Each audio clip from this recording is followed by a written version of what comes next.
Hola, ¿cómo están? Soy Iván Carrillo. Bienvenidos al Noticiero Científico y Cultural Iberoamericano NCC, un espacio de la Asociación de Televisiones Educativas y Culturales Iberoamericanas, ATEI, que también está a su alcance en una de las plataformas más grandes del mundo, Dailymotion, para difundir la ciencia y la cultura en la región latinoamericana.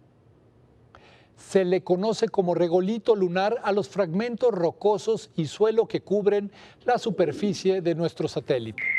Hace 50 años, cuando se completó la misión Apolo 11, el gobierno de los Estados Unidos obsequió a cada nación una pequeña porción de este material en señal de buena voluntad. No obstante, muchos de esos fragmentos hoy se encuentran desaparecidos, pero un hombre se ha dado a la labor de localizarlos. Tras la llegada del ser humano a la Luna hace casi 50 años, el entonces presidente Richard Nixon ofreció rocas del satélite natural a todos los países y a cada uno de sus 50 estados como señal de la buena voluntad estadounidense. Pero decenas de esos fragmentos del satélite, del tamaño de un grano de arroz o una canica, desaparecieron en manos de dictadores, gobiernos corruptos o por robos y otras tragedias de la historia. En Houston, un exagente especial de la NASA se ha ganado el apodo de cazador de rocas lunares gracias a su trabajo para determinar su paradero. Hemos estado tratando más y más de encontrar esas rocas lunares y se están volviendo más y más difíciles de encontrar. ¿Están escondidas en el ático de alguien? ¿Fueron desechadas? No lo sé. Pero con el aniversario 50 del Apolo 11 acercándose, supongo que tendremos la mejor oportunidad que queda de encontrarlas. La gente está interesada, están poniendo atención. Las investigaciones de Gutains han dado resultados. Una roca perteneciente a Honduras fue decomisada por el especialista con ayuda de un agente del Servicio Postal estadounidense gracias a un operativo en 1998 que evitó su venta. La Operación Eclipse Lunar fue mi esfuerzo por intentar detener a los estafadores que venden falsas rocas lunares y polvo. Perseguimos estafadores y lo que encontramos fue real. Por primera vez en la historia recuperamos una roca lunar en una operación encubierta. Se sabe, por ejemplo, que una de las dos rocas nicaragüenses del Apolo 17 fue supuestamente vendida a un comprador de Oriente Medio por una cifra estimada entre 5 y 10 millones de dólares. En España hay una que puede verse en el Museo Naval de Madrid, pero se cree que la segunda está en poder de la familia del dictador Francisco Franco. Las rocas entregadas a Afganistán han desaparecido entre los incesantes conflictos armados. Otra que era expuesta en el Observatorio Dussink en Dublín terminó entre escombros tras un incendio en 1977. Los astronautas estadounidenses son los únicos que pisaron la Luna durante las misiones realizadas entre 1969 y 1972. Ahí recolectaron 382 kilos de material lunar que trajeron a la Tierra. Las infecciones causadas por bacterias son un problema grave y pueden causar incluso la muerte. El tema es que no siempre somos conscientes de los lugares donde se pueden llegar a alojar. Si bien los baños y el suelo nos parecen sitios obvios, ¿qué pensaría usted si le hablo de las que pueden habitar en su refrigerador?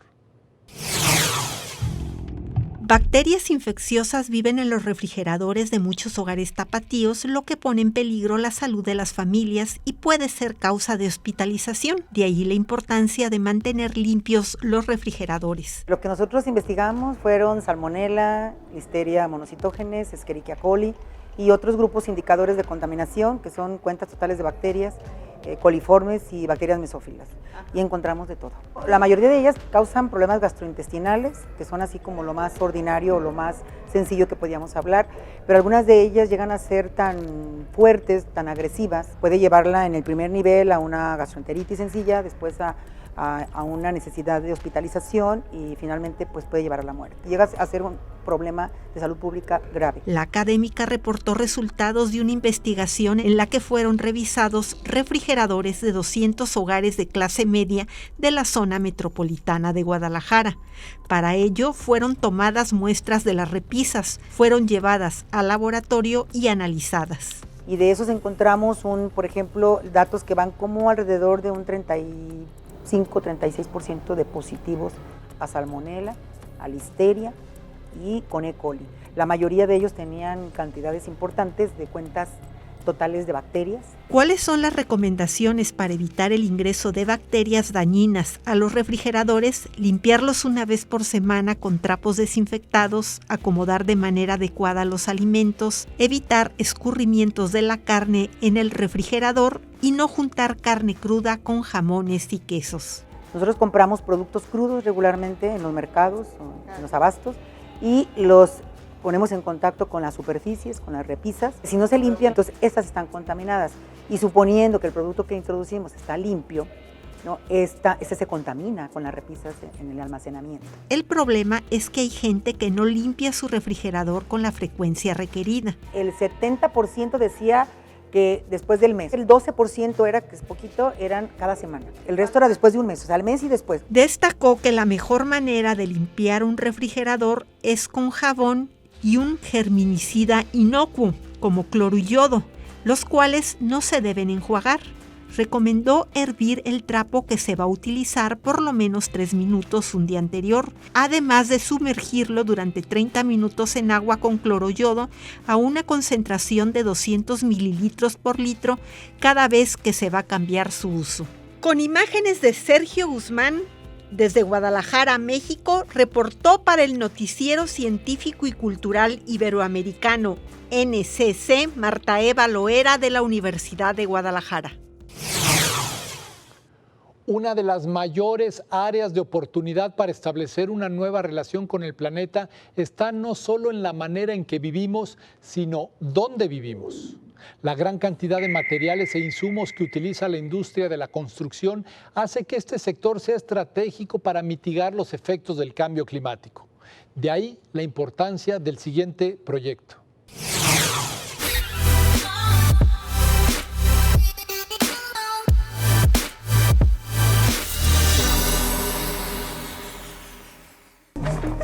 Este es un lugar de pruebas de un proyecto de la Unión Europea denominado RE4, en donde los expertos comparan un edificio reciclado con uno construido de forma tradicional. En el que tiene el andamio se emplean los materiales y las técnicas de construcción habituales y en el otro materiales reciclados y reciclables. Los monitorean y comparan durante un periodo de 4 meses. Lo que podemos hacer es una comparativa a nivel térmico y a nivel constructivo. Con ello lo que podemos hacer es comparaciones a nivel de eficiencia energética entre uno y otro y también cuánto tiempo o qué periodo de ejecución y demolición tiene cada uno de ellos. La nueva construcción se realiza con hasta un 80% de hormigón reciclado, incluyendo paneles prefabricados que pueden ser reutilizados. Para construirla, el equipo de RE4 ha desarrollado un abanico de nuevos materiales. Los áridos reciclados se han usado para fabricar todos los componentes y materiales del demostrador, del edificio demostrador, y también se han fabricado para usar estas tejas. Estas tejas están fabricadas con cemento y arena reciclada. Tenemos esto que es reciclado de madera y plástico reciclado y madera. Es muy ligero y que se ha utilizado para hacer áridos para el hormigón ligero. Por otra parte tenemos trozos de madera, como se puede ver. Esta madera en el proyecto la hemos usado para fabricar paneles de madera aislante, como se puede ver aquí. La creación de este tipo de materiales puede parecer simple, pero está lejos de serlo debido a la composición de los residuos de la construcción. El problema principal es separar, clasificar, porque tú tienes los residuos de demolición y construcción y están todos juntos, entonces hay que separarlos y clasificarlos. Otros socios del proyecto RE4 aquí en Italia buscan nuevas maneras de abordar el reto de separar y clasificar los desechos presentes en los escombros, que muy a menudo, hoy por hoy, terminan en los vertederos.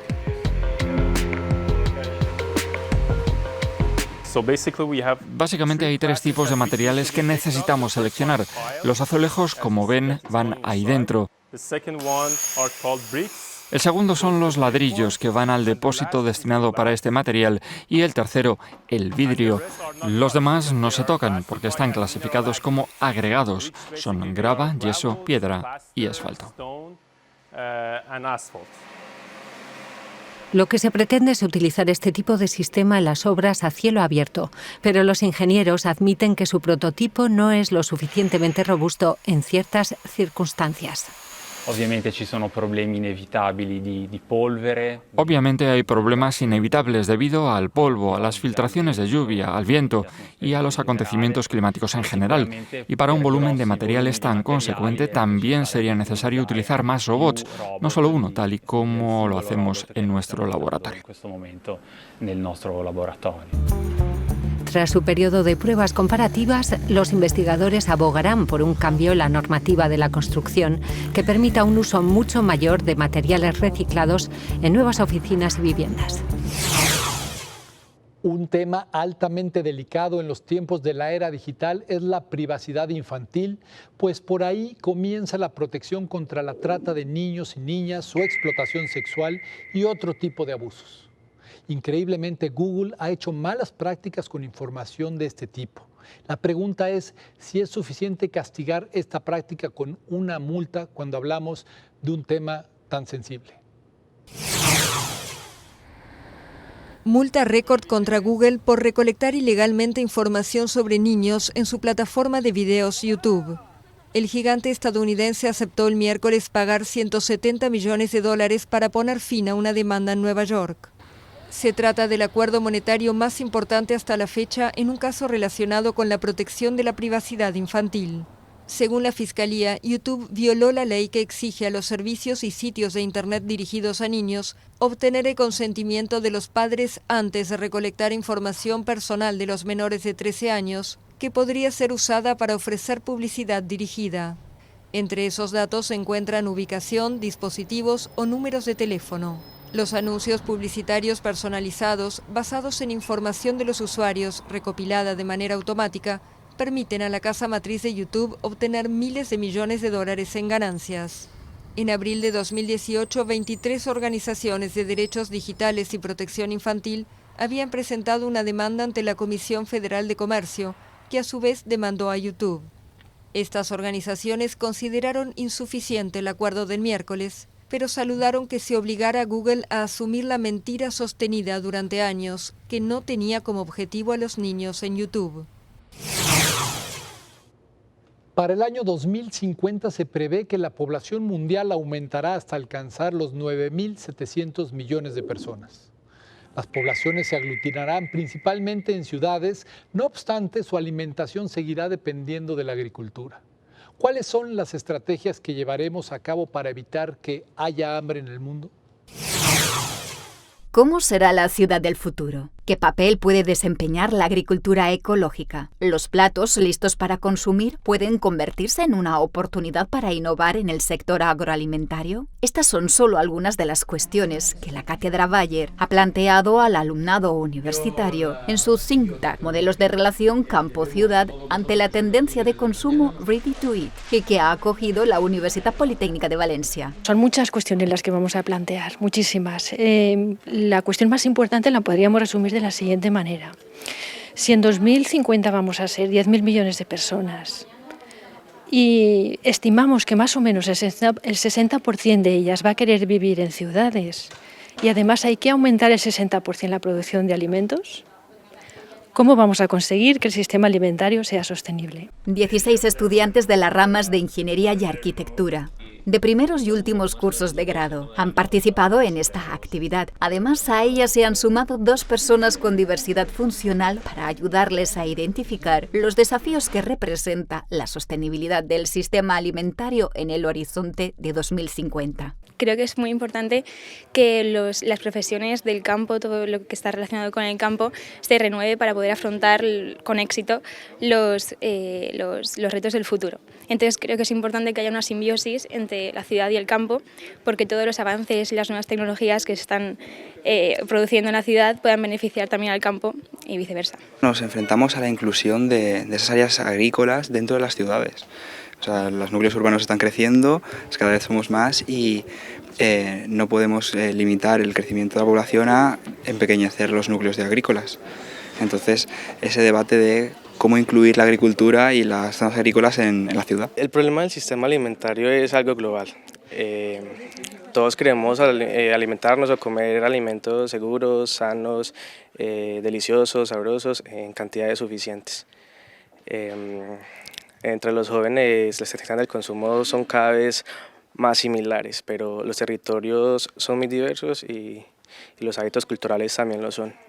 Creo que el reto requiere de una reflexión a doble escala, tanto internacional como local. Durante las sesiones celebradas, expertos de prestigio han reconocido que la agricultura se enfrenta a múltiples retos. El principal, que tiene que producir más alimentos para alimentar a una población creciente. Por ello, el cambio climático o la despoblación de las zonas rurales, entre otras realidades, instan a una profunda transformación del sector. Se espera que seamos 10.000 millones de personas en el año 2050 y esa gente tiene que ocupar una superficie en el planeta, entonces la superficie cultivable cada vez va a ser menor y eso es una cosa importante porque es muy limitada. Entonces, aparte de eso, el cambio climático tiene una serie de efectos junto con la propia actividad del hombre y la sequía, la lluvia, en fin, una serie de consecuencias que también hacen que ese suelo sufra. Por ejemplo, los suelos salinos son muy difíciles de recuperar.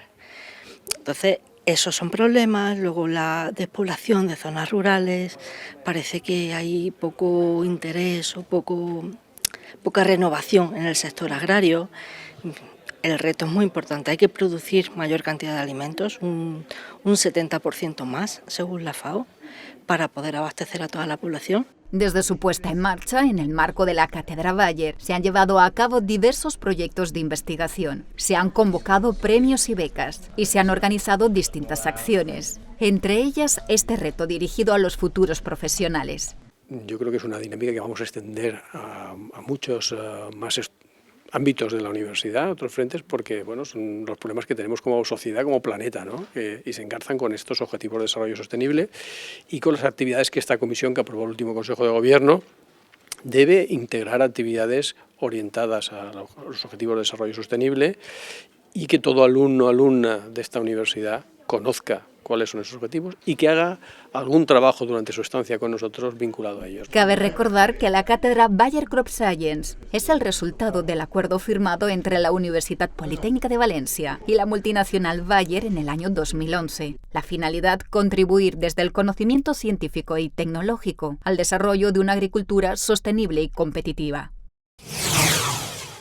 Un poemínimo es una mariposa loca capturada a tiempo y a tiempo sometida al rigor de la camisa de fuerza. Así define el poeta mexicano David Huerta el formato de poesía mínima que tanto reconocimiento le ha dado. El escritor será homenajeado en la próxima edición de la Feria Internacional del Libro en Guadalajara, México. Como sabemos, la feria más grande del mundo hispanoparlante.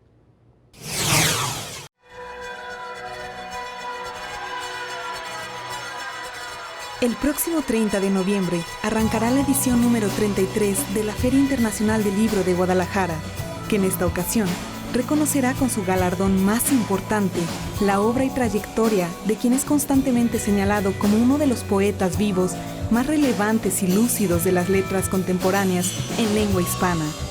El también periodista, profesor y traductor mexicano David Huerta, quien recibirá el Premio Phil de Literatura en Lenguas Romances 2019.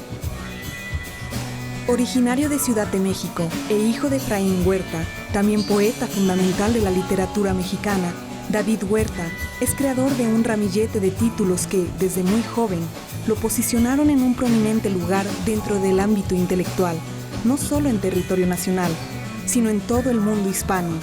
Obras como Cuaderno de Noviembre, Versión, El espejo del cuerpo o Incurable son muestra de su inagotable apasionamiento por la poesía, pero además representan un auténtico monumento literario del invaluable legado que han dejado los grandes escritores mexicanos del siglo XX y sus profundas reflexiones sobre los límites de la palabra, el misterio de lo inexplicable y su impacto en nuestras relaciones humanas.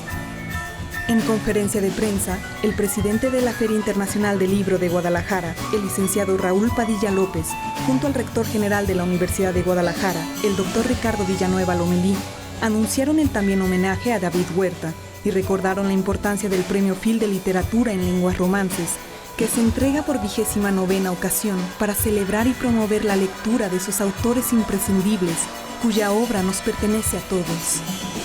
Además de la creación de su obra, que es actualmente un modelo para generaciones de poetas contemporáneos, David Huerta ha sido miembro del Consejo Editorial de la revista Letras Libres, director del periódico de poesía de la UNAM y colaborador de las publicaciones Diorama de la Cultura, El Universal, Nexos y Proceso. Su trabajo le ha merecido galardones como el Premio de Poesía Carlos Pellicer en 1990, el Premio Javier Villaurrutia en 2005 o el Premio Excelencia en las Letras José Emilio Pacheco en el año 2018. Nadie es profeta en su tierra, eso dicen, pero eso no es válido para Tarsila do Amaral, la representativa artista modernista brasileña, cuya obra ha regresado para conquistar al público de su país en una retrospectiva que ya ha sido calificada como todo un éxito. 11 meses después de su asesinato, Marielle Franco y su lucha siguen vigentes en las calles de Sao Paulo. En una escalera de cemento que lleva el nombre de la concejala, ahora hay obras de artistas negras y lesbianas que desean que el homenaje visibilice las problemáticas que preocuparon a Franco. La escalera de Marielle en Sao Paulo nació solo 6 días después del asesinato de la política, cuando el colectivo Casa da Lapa colocó en ella su fotografía de unos 4 metros de alto y 3 de ancho, y diversos artistas imprimieron sus dibujos alrededor. El ayuntamiento cubrió con pintura gris el mural a finales del año pasado, por lo que el colectivo de nuevo contactó a un grupo de mujeres grafiteras para cubrir de nuevo el lienzo de unos 10 metros de altura. Una de las artistas, María Luisa Meneses, explica que se esforzaron por escoger mujeres negras, indígenas y lesbianas para que visibilizara la lucha de Marielle Franco.